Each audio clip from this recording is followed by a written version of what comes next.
Hi everyone, I'm meteorologist Doug E.M. with your evening weather forecast update, and the good news is that the mesoscale convective system that we were watching earlier in upstate New York moving south-southeast decayed as it moved into the New York City metro and northern New Jersey, and so we averted thunderstorms that could have been strong otherwise for this evening. And the Storm Prediction Center was even getting a little nervous about the prospect of severe weather entering our area. They had expanded the marginal risk to our northern tier counties, but the good news is that that threat is over. There are still some showers and thunderstorms across central New York State at this time, but with the movement of those storms, they are moving away from the state of New Jersey rather than towards it. There's a slight chance overnight of a pop-up shower, but we are at this point pretty much in the clear for the rest of the night. So as we take a look at why those storms fell apart, the instability just wasn't in existence today over New Jersey for the most part, and you can see that it's bottled up to the west of the Susquehanna Valley region, and it is just not over New Jersey as represented by those red lines. So a lack of surface-based instability really played a role today in capping the storm potential from being something more significant across the state. So some good news for severe weather, not so good news for a state that could use a nice dose of rain for the most part as we continue to be in an elevated to severe drought depending on where you are in the state.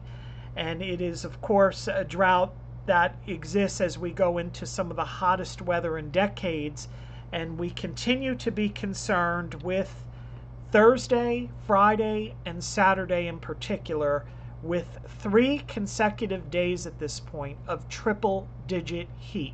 And remember, 103, 104, we've raised those temperature readings just a bit once again. Those are just the air temperatures. That's not the heat index. The heat index is going to be as high as 110 degrees on all 3 of these days. And even on your Wednesday, as we flirt with 100, the heat index could be as high as 103 to 107 degrees tomorrow. So this is going to be a really extended historic period of heat, no doubt about it. And again, the urban locations may not drop below 80 degrees.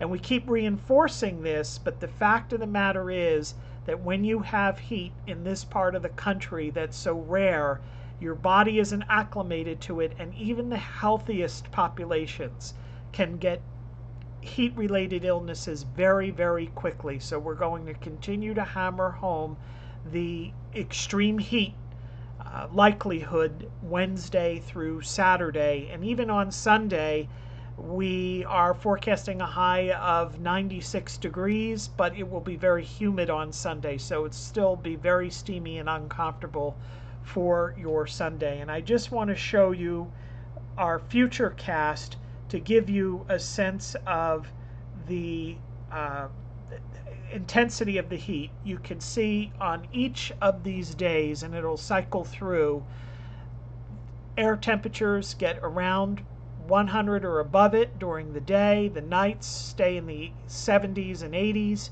and then we're right back up to around or in excess of 100 degrees for the next several days. So this is really serious stuff. These are temperature readings we typically just don't see in the Garden State, but we will see it over the next 4 days. So beginning tomorrow, your heat precautions need to go into effect. Stay cool, stay in air conditioning, avoid strenuous activities, and stay hydrated. And of course, check on your neighbors and don't leave pets or children unattended in vehicles. I'm meteorologist Doug E.M. Stay safe out there, and we'll get through this heat wave together. Take care.